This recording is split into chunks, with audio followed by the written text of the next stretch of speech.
Good morning छात्र और छात्राओं, कक्षा 10th क्लास के लिए अनके प्रगति पथ कोचिंग में आपका स्वागत है। तो चलते हैं क्लास 10th में हम आप लोगों के लिए लेकर के आए हैं क्लास 10th का क्वेश्चन। क्लास 10th ज्योग्राफी यानी भूगोल। इसमें क्वेश्चन क्या दिया हुआ है देखिए। जलोढ़ मृदा क्या है यानी मृदा। कल बताए हमने कि मृदा कितने प्रकार के होते हैं। मृदा 6 प्रकार के होते हैं, उसको लिखा दिया गया है। आप वीडियो को देखिए, लाइक कीजिए और सब्सक्राइब कीजिए। तो चलते हैं। जलोढ़ मृदा क्या है ध्यान पूर्वक से समझना है। यह मृदा उत्तर भारत का मैदान पूर्ण रूप से जलोढ़ मृदा से बना हुआ यानी भारत का जो उत्तर भारत का जो मैदान है वो जलोढ़ मृदा से निर्मित है, जो हिमालय की तीन महत्वपूर्ण नदियों के सहयोग से सिंधु, गंगा और ब्रह्मपुत्र द्वारा लाए गए जलोढ़ निक्षेप से बना हुआ। कहने का तात्पर्य है कि जलोढ़ मृदा किन 3 बड़ी नदियों से बना है, गंगा, सिंधु और ब्रह्मपुत्र के निर्माण से वो जलोढ़ मृदा का निर्माण होता है।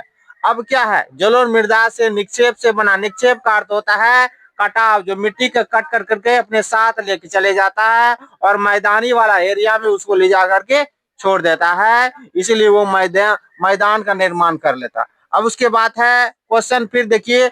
आयु के आधार पर जलोढ़ मृदा के कितने प्रकार होते हैं। आयु के आधार पर जलोढ़ मृदा के 2 प्रकार होते हैं। आयु के आधार पर जलोढ़ मृदा के कितने प्रकार होते हैं, 2 प्रकार होते हैं। चलिए उसके बारे में हम लोग जानते हैं।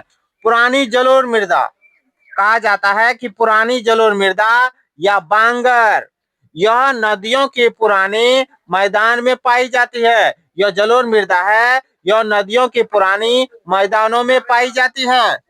इसमें कंकर और चूना अधिक होती है। पूछेगा किस मृदा में कंकर और चूना की मात्रा अधिक होती है, तो जलोढ़ मृदा में। अब देखिए यह अपेक्षाकृत कम उपजाऊ होता है। अब मान लो पुरानी जो जलोढ़ मृदा है ना, उसमें फसल उत्पादन कम होगा नए मिट्टी के अनुपात में। नए मतलब समझिए। दूसरा में क्या लिखा है, खादर आनी नई जलोढ़ मृदा, यह नदियों के बार वाले क्षेत्रों में पाई जाती है। नदी के द्वारा जो बार लाया जाएगा ना जलोढ़ मृदा, जैसे गंगा का दियारा वाला क्षेत्र में, आप लोग को लिखा दिया ना, गंगा का दियारा वाला क्षेत्र में सबसे ज्यादा मक्का उत्पादन होता है। अब देखिए ये क्या है, यह हर साल नई परत के रूप में, परत मतलब समझे एक परत, इसके ऊपर में परत चढ़ जाएगा, फिर इसके ऊपर में परत चढ़ जाएगा, फिर इसके ऊपर में परत चढ़ जाएगा, यानी परत दर परत क्या होगा, चढ़ते जाएगा।